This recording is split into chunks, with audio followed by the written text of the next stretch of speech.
Some bonds are supposed to be unbreakable.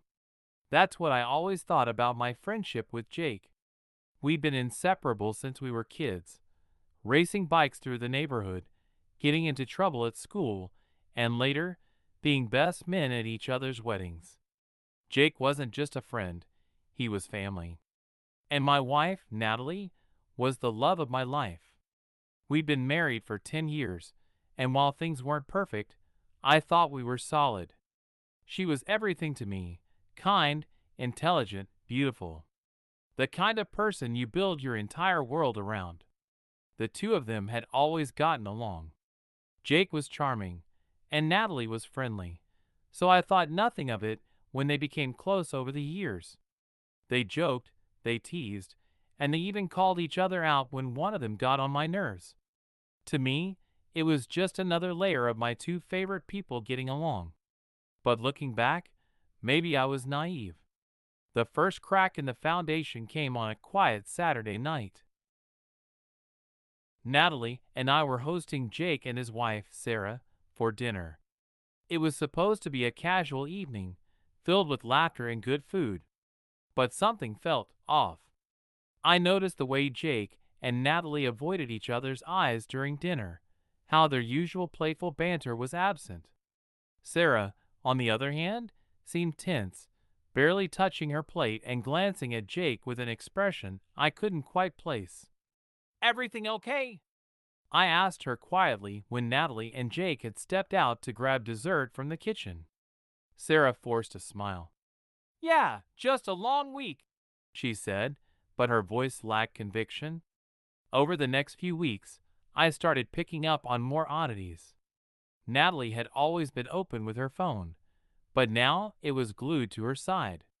She spent more time out of the house, claiming she was meeting friends or working late. Jake, too, became distant. Texts went unanswered, and our usual hangouts were suddenly too much for him to make time for.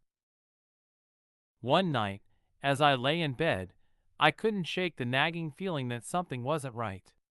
I told myself it was paranoia, that Natalie and Jake couldn't betray me like that. But the doubts kept creeping in. The breaking point came when Sarah called me out of the blue one afternoon. Her voice was steady but sharp, and the words that came out of her mouth left me reeling. "I need to talk to you," she said. "It's about Jake and Natalie." My heart sank. "What about them?" I asked cautiously. Sarah took a deep breath. "I think they're having an affair." I froze, the words echoing in my mind. I wanted to deny it, to tell her she was wrong, but deep down, I already knew she wasn't. "Why do you think that?" I managed to ask. "There are messages," Sarah said, her voice trembling now. "I found them on Jake's phone. They've been meeting up while you're at work. I even confronted him, and he didn't deny it." The room seemed to tilt, the weight of her revelation pressing down on me. "Can you send me the messages?" I asked, my voice barely above a whisper. "I already did," Sarah said. "Check your email." After the call ended, I opened my laptop, my hand shaking. The email from Sarah was there, containing screenshots of texts between Natalie and Jake. As I read through them, the pit in my stomach grew deeper. Natalie. I can't stop thinking about last night. It felt so right. Jake. Me too. I hate sneaking around, but I can't stay away from you. Each message was like a knife to the heart, confirming what I had been too afraid to admit. That night, as Natalie slept beside me, I stared at the ceiling, my mind racing.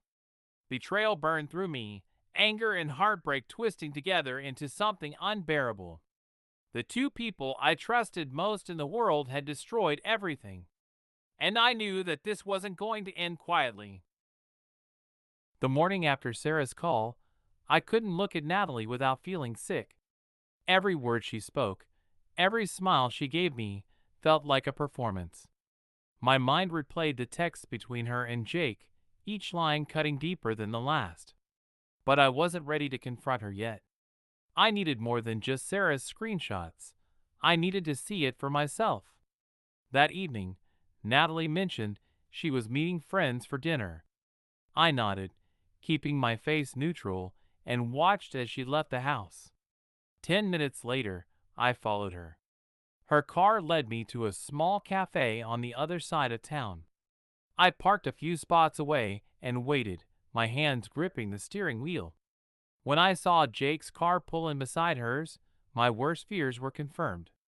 From where I sat, I could see them through the cafe's window. They were seated in a corner booth, leaning in close as they talked.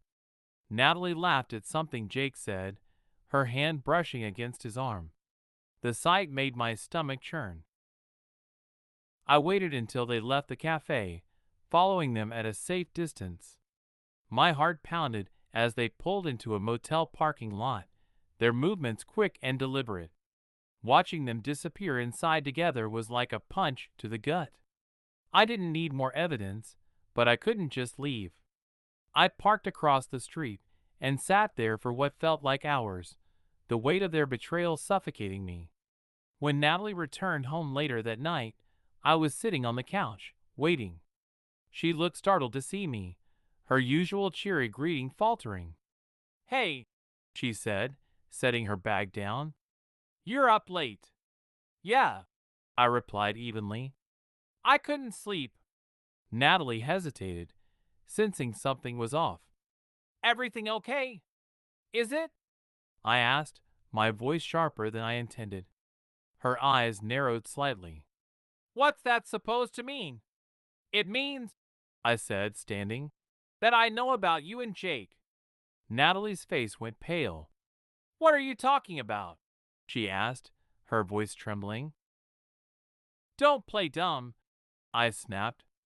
"I followed you tonight. I saw you with him." Her mouth opened, but no sound came out. For a moment, she just stood there, frozen. Then she finally spoke. "I can explain," she said quickly. "Explain what?" I shot back. "That you've been sleeping with my best friend behind my back? That you've been lying to me for months?" "Go ahead, Natalie, explain." Tears welled up in her eyes, and she started to cry. "It wasn't supposed to happen," she said, her voice breaking. "I didn't mean for this to happen." "Didn't mean for it to happen?" I repeated, incredulous. "You've been sneaking around with Jake for months. How is that an accident?" Natalie sobbed harder, covering her face with her hands. "I was lonely, okay?" she said. "You've been so busy with work, and Jake, he was there. He made me feel wanted." Her words hit me like a slap. "So this is my fault?" I asked, my voice rising. "Because I've been working to provide for us, you decided to run to him?" Natalie shook her head. "No, it's not your fault. I know I messed up, but I love you, and I want to fix this." I laughed bitterly, stepping away from her. "Love? You call this love? You destroyed our marriage, Natalie. You betrayed me in the worst way possible. How do you come back from that?" She reached for me, but I pulled away. "Please, let's talk about this," she begged. "We can go to counseling. We can work through this. I'll do whatever it takes." Before I could respond, my phone buzzed. It was a message from Sarah. "Sarah, I told Jake I'm leaving him. I've had enough of the lies." I stared at the screen for a long moment, my anger simmering. Natalie noticed the change in my expression. "Who's that?" she asked nervously. "It's Sarah," I said. "She's divorcing Jake. She's not wasting any time fixing the mess you two created." Natalie's face crumpled, and she sank onto the couch, sobbing uncontrollably. But I felt nothing, no pity, no sympathy. Just a cold, empty resolve. "I'm not Jake," I said firmly. "I'm not going to lie, cheat, or pretend everything's okay. You've made your choice, Natalie. Now I'm making mine." Her head snapped up, her eyes wide with panic. What are you saying? I walked to the desk and pulled out the envelope I had prepared earlier. Inside were the divorce papers I had filed that morning. I'm saying it's over, I said, dropping the envelope onto the coffee table. We're done. Natalie stared at the divorce papers as if they might catch fire. Her face turned pale, and for a moment, she looked too. Can a cheater still love their partner? Write in the comments. Too stunned to speak. But then the panic set in. You can't mean this, she whispered, her voice trembling. I mean every word, I said, my voice cold. You've been lying to me for months, sneaking around with Jake, my best friend. How do you think this ends? Natalie's tears spilled over, and she clutched the papers in her hands. Evan, I'll do anything, she pleaded. We can go to counseling. I can quit my job. I'll cut Jake out of my life. Just don't do this. Don't throw everything away. I scoffed, shaking my head. You threw everything away the moment you decided to betray me. This marriage? It's already over. She started sobbing, her shoulders shaking as she begged me to reconsider. I felt no sympathy. I had spent the last few weeks living in a fog of doubt and heartbreak, but now my path was clear. There was no fixing what she had done. After a few minutes, Natalie finally spoke again, her voice raw. What about everything we've been through? Doesn't any of that matter? It mattered to me, I replied sharply. But clearly, it didn't matter to you. If it did, you wouldn't have done this. Natalie's sobs grew quieter, and she slumped back against the couch. I don't know what to do, she murmured. That's not my problem anymore, I said firmly. I'll give you a few days to figure out where you're going, but I want you out of this house by the end of the week. Her head snapped up, her eyes wide. You're kicking me out? Yes, I said without hesitation. I'm done living with someone who could hurt me like this. You made your choice, Natalie. Now you have to live with the consequences. The next few days were tense. Natalie stayed in the guest bedroom, avoiding me as much as possible. I caught her on the phone with someone, probably Jake, but I didn't care enough to eavesdrop. Sarah and I stayed in touch, mostly to coordinate the next steps. She had already filed for divorce from Jake, and her determination inspired me to keep moving forward. One afternoon, Sarah called me. I thought you should know, she said, her voice laced with anger. Jake's trying to spin this as a misunderstanding. He's telling our friends that nothing happened, that I'm overreacting. I sighed, pinching the bridge of my nose. Typical, I muttered. Sarah continued. I sent screenshots of their texts to a few people who were doubting me. Now everyone knows the truth. Jake's been calling me nonstop, but I'm done listening to his excuses. I'm glad you're standing your ground, I said. You should do the same, she replied. Don't let Natalie worm her way back in. She'll try to make you feel guilty, but you deserve better than this. Her words stayed with me long after the call ended. By the end of the week, Natalie had packed her things. She stood in the doorway, her suitcase by her side, tears streaming down her face. I don't know how to fix this, she said quietly. You can't, I replied. It's too late. She nodded, her shoulders slumping as she turned to leave. Watching her walk away should have felt like closure, but instead, it left me with a hollow ache. I closed the door behind her, leaning against it as I took a deep breath. For the first time in weeks, the house was silent. The fallout didn't end there. Word of the affair spread quickly through our social circles, and soon I was fielding calls and messages from friends who wanted to express their shock and sympathy. Evan, I can't believe Jake would do that to you, one friend said. You've known each other forever. Yeah, I replied bitterly. I guess that didn't mean much to him. A few days later, I ran into Jake at the grocery store. He had the audacity to approach me, his hands stuffed in his pockets as he muttered, "Hey, man, can we talk?" I stared at him, my anger simmering just beneath the surface. "Talk about what, Jake? How you stabbed me in the back? How you destroyed my marriage?" Jake shifted uncomfortably. "Look, I didn't mean for things to get out of hand. It just happened. It just happened," I repeated, my voice dripping with sarcasm. "You slept with my wife, Jake. That doesn't just happen. You made a choice." Jake opened his mouth to respond, but I cut him off. "I don't want your excuses. You're dead to me, Jake. Stay out of my life." Without waiting for a reply, I walked away, leaving him standing there. That night, as I sat alone in my living room, I felt a strange mix of emotions: anger, sadness, relief.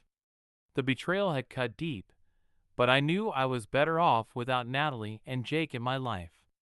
The path ahead wasn't going to be easy, but for the first time in weeks, I felt like I could see a way forward.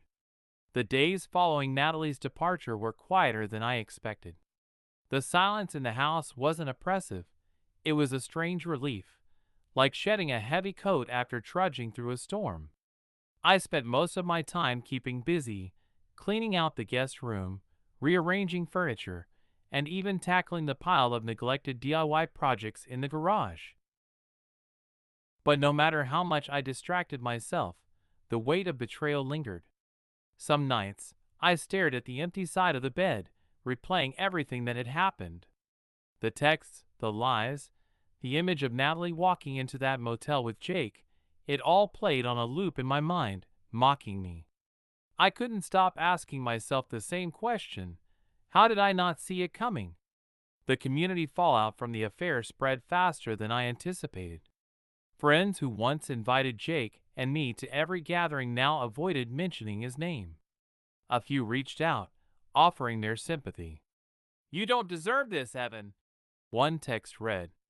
"Jake and Natalie are disgusting for what they did. Let us know if you need anything."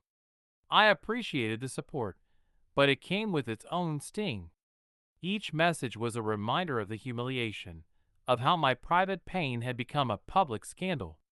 One evening, Sarah called me. It had been a few weeks since we last spoke, and her voice sounded lighter, freer. "How are you holding up?" she asked. I hesitated. "I'm managing," I replied. "Some days are better than others." She sighed. "I get it. I thought I'd feel better once Jake was out of the house, but it's still hard. It's like, how do you move on from something like this?" Her words resonated with me. "I don't know," I admitted. "I keep thinking about how much time I wasted trusting them." "It wasn't a waste," Sarah said firmly. "You gave them your best, Evan. That's something to be proud of, even if they didn't deserve it." Her words stuck with me. For so long, I had been consumed by anger and regret, but Sarah's perspective was a reminder that I wasn't the one who had failed. Natalie and Jake had made their choices. I had simply been caught in the crossfire. That night, I decided to reclaim some part of myself. I dug out my old running shoes from the closet and hit the pavement. The first run was brutal, my lungs burned, and my legs felt like lead, but it was cathartic. Each step felt like a small victory, a reminder that I was still standing. As the weeks passed, I began finding a new rhythm. I joined a local running group, rediscovered my love for photography, and started saying yes to invitations I'd been too distracted to accept before. One afternoon, while sorting through old photos, I stumbled upon a picture of Jake and me from years ago. We were grinning, arms slung over each other's shoulders, oblivious to the storm that would eventually destroy our friendship. I stared at the photo for a long time before tucking it into a box labeled "Past." I wasn't ready to throw it away, but I didn't want it in plain sight either. Meanwhile, Natalie's attempts to contact me dwindled. At first, she had called and texted relentlessly. begging for another chance. But as I ignored her messages, they became less frequent. The last one was short and resigned. Natalie, I know you hate me, but I'll always regret what I did.